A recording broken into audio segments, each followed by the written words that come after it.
उधर यूक्रेन युद्ध में बिजी थी दुनिया, इधर इसरो ने कर डाला बड़ा कमाल। अब बिलबिला उठेंगे चीन और पाकिस्तान। अमेरिका का भी इसरो के आगे होगा सरेंडर। दोस्तों, इसरो का लोहा आज दुनिया मान रही है। रूस हो या फ्रांस, सभी इसके आगे मस्तक झुका रहे हैं। भारतीय वैज्ञानिकों ने साबित कर दिया है कि पूरब हो या पश्चिम, उत्तर हो या दक्षिण, उनसे बेहतर कोई नहीं है। कम लागत में उन्नत तकनीक अगर कोई देश दे सकता है तो वो भारत है, और उसका संगठन इसरो है। इसरो की नई उड़ान इसी दिशा में बढ़ाया जा रहा कदम है। आप कल्पना नहीं कर सकते कि अपने इस परीक्षण में सफल होने के बाद इसरो कैसे अंतरिक्ष की दुनिया में धमाल मचाएगा और अमेरिका जैसे देशों को अपनी शरणगत होने के लिए मजबूर कर देगा। अमेरिका ही नहीं, विश्व के दूसरे देश भी भारत से अपना उपग्रह छोड़ने की गुहार लगाएंगे। वैसे आज के डेट में भी अमेरिकी कंपनियां इसरो का ही सपोर्ट ले रही हैं, लेकिन अब तो ये सपोर्ट ताबड़तोड़ होने वाला है। तो ये कमाल कैसे होगा जब खुद अमेरिका के पास एलन मस्क की स्पेसएक्स जैसी भौकाली कंपनियां मौजूद हैं, और इसरो के हाथ वो कौन सी तकनीक लगी है जिसका तोड़ अमेरिका भी खोज नहीं पाया है। वो कौन सी उड़ान है जिसका परीक्षण पूरा होते ही दुनिया के देश इसरो की ओर दौड़े चले आएंगे। आखिर भारत ऐसे कौन सा तीर मारने जा रहा है जो दुनिया में तांडव ला देगा। इस वीडियो में मैं आपको बताऊंगा कि कुछ ही दिनों में भारत वो कौन से अंतरिक्ष मिशनों को अंजाम देने वाला है, जिससे अंतरिक्ष की दुनिया में भारत की धाक न सिर्फ और ज्यादा बढ़ जाएगी, बल्कि सारी दुनिया भारतीय अंतरिक्ष एजेंसी के आगे नतमस्तक हो जाएगी। दोस्तों, अंतरिक्ष की दुनिया में क्रांति मचाने वाली इसरो की नई छलांग के बारे में आपको बताऊंगा, जिसे जानकर आप भी खुशी से उछल पड़ेंगे। अब इसरो मचाएगा ग्लोबल धमाल, ताबड़तोड़ मिशन से हिल जाएगी दुनिया। दोस्तों, इसरो एक बहुत ही तगड़ी तकनीक के आखिरी राउंड में है, जो पूरी होते ही दुनिया कदमों में होगी। मैं आपको इस तकनीक से रूबरू करवाने वाला हूं, जिसको देखकर ही अमेरिका और चीन की छाती फट जाएगी। लेकिन उससे भी ज्यादा इसरो के कुछ मिशन हैं जो सबके दिमाग फ्यूज कर रहे हैं। आपको इसरो की नई तकनीक से रूबरू करवाने से पहले देश के वो मिशन बता देता हूं जो भौकाल मचाने वाले हैं। दोस्तों, इस साल भारतीय अंतरिक्ष मिशन कार्यक्रम का बड़ा आगाज गगनयान मिशन के साथ शुरू होने वाला है। इसरो के गगनयान मिशन का वैज्ञानिक महत्व होने के साथ साथ रणनीतिक महत्व भी है। इसरो ने अब तक सैकड़ों सैटेलाइट्स को अंतरिक्ष में लॉन्च किया है, लेकिन कभी कोई यान इंसानों को लेकर अंतरिक्ष में नहीं गया। अब गगनयान के जरिए 4 अंतरिक्ष यात्रियों को स्पेस में भेजने की तैयारी चल रही है। चारों अंतरिक्ष यात्रियों को इसके लिए अभी ट्रेनिंग दी जा रही है। सब कुछ योजना के मुताबिक रहा तो गगनयान इस साल के अंत तक या उससे पहले हर हाल में लॉन्च हो जाएगा। इसरो का मिशन अगर कामयाब रहता है तो भारत, अमेरिका, चीन, रूस और जापान के क्लब में शामिल हो जाएगा। मिशन गगनयान के तहत अंतरिक्ष यान में सवार होकर चारों एस्ट्रोनॉट 7 दिनों तक पृथ्वी की परिक्रमा करेंगे, फिर वो वापस धरती पर लौट आएंगे। इस दौरान 400 किलोमीटर की ऊंचाई पर अंतरिक्ष से जुड़ी जानकारियों को हासिल किया जाएगा, जिससे भविष्य के मिशन के लिए दूसरे यानों को तैयार किया जा सके। गगनयान के अलावा इस साल इसरो आदित्य मिशन की शुरुआत भी करने वाला है। इसरो का ये एक सोलर मिशन है जिसका पूरा नाम आदित्य सोलर मिशन है। कोरोना महामारी की वजह से इसरो के इस मिशन में काफी देरी आ चुकी है, लेकिन इस साल इस मिशन के लॉन्च होने की संभावना है। अपने इस मिशन के तहत इसरो अपने रॉकेट को सूर्य के वायुमंडल में भेजने की कोशिश करेगा। रिपोर्ट के मुताबिक इसरो रॉकेट के जरिए अपने सैटेलाइट को पृथ्वी से 15 लाख किलोमीटर की दूरी पर सूर्य के वायुमंडल में भेजेगा। इसरो को यह उपग्रह पृथ्वी और सूर्य के बीच L1 नामक पॉइंट पर भेजा जाएगा। यह बिंदु अंतरिक्ष जगत में एक पार्किंग स्पॉट माना जाता है और अभी तक सिर्फ नासा ही अपने सैटेलाइट को यहां तक भेजने में कामयाब रहा है।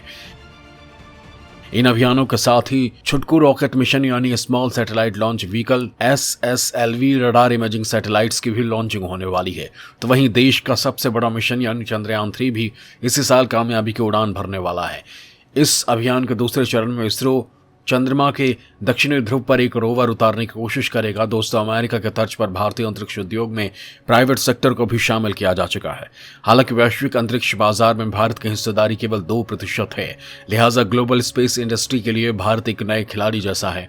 लेकिन भारतीय अंतरिक्ष एजेंसी ने टेक्नोलॉजी को लेकर जो विस्तार किया है वो इसे विश्व की अग्रणी स्पेस एजेंसियों में से एक बनाता है। भारत अंतरिक्ष में जासूसी सैटेलाइट रीसेट 1 भेज चुका है और अब असल कहानी शुरू होने वाली है। दोस्तों, इसरो अंतरिक्ष की दुनिया में कुछ ऐसा करने जा रहा है जो अगर सफल हो गया तो अंतरिक्ष की दुनिया में भूचाल आ जाएगा, और उस तकनीक का नाम है RLV-LXE। ये वो तकनीक है जिससे भारत अंतरिक्ष की दुनिया का बादशाह बन जाएगा। आखिर ये तकनीक क्या है और इसरो ऐसा क्या कुछ करने जा रहा है जो दुनिया में भारत का डंका बजा देगा, इसे डिकोड करने में मैं आपकी मदद करता हूँ। अंतरिक्ष में इसरो का शुरू होने वाला है धूम धड़ाका। RLV-TD तकनीक से भारत मचाएगा धमाल, अमेरिका और चीन की उड़ गई है नींद। दोस्तों, अंतरिक्ष से इंटरनेट सर्विस देने वाली तकनीक पर भारत कदम आगे बढ़ा चुका है। जल्द ही भारतीय कंपनियां वो सैटेलाइट लॉन्च कर देंगे जिससे एलन मस्क की स्पेस कंपनी SpaceX की नींद उड़ी हुई है। तो अब इसरो एक और धमाका करने जा रहा है जो चीन में खलबली मचा चुका है। दरअसल दोस्तों, इसरो RLV रॉकेट पर काम कर रहा है। ये ऐसे रॉकेट होते हैं जिन्हें उपग्रह छोड़ने के बाद पृथ्वी पर वापस लाया जा सकता है और फिर से इस्तेमाल किया जा सकता है।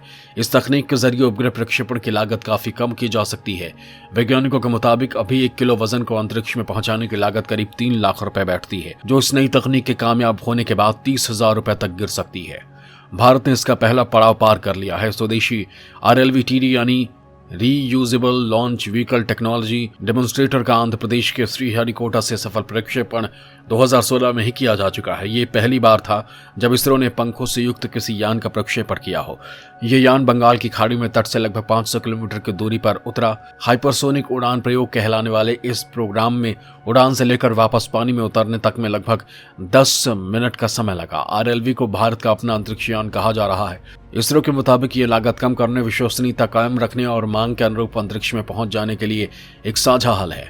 दरअसल RLV-TD टेक्नोलॉजी डेमोन्स्ट्रेटर अभियानों की एक श्रृंखला है जिसे एक ऐसा उड़ान परीक्षण मंच माना जा रहा है जिस पर सैटेलाइट्स के हाइपरसोनिक उड़ान, धरती पर रॉकेट के ऑटोमेटिक तरीके से वापसी और पावर्ड क्रूज फ्लाइट जैसी कई तकनीक को परखा जा सकता है।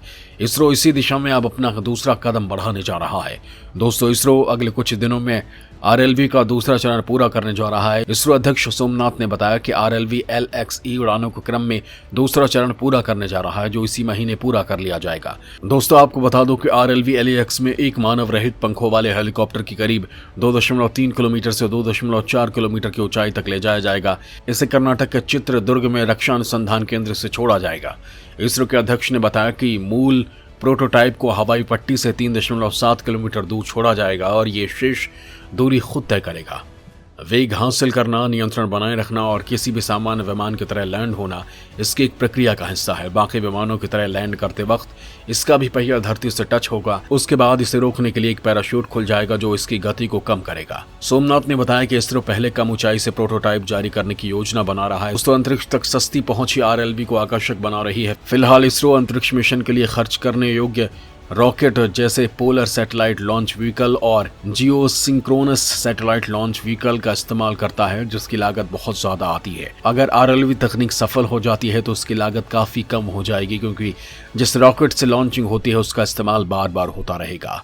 दोस्तों, भारत में होने वाली इस नई क्रांति से चीन में हड़कंप मचा है। जलनखोर चीन ये समझ नहीं पा रहा कि आखिर भारतीय वैज्ञानिकों ने इतना बड़ा कमाल कैसे कर दिया।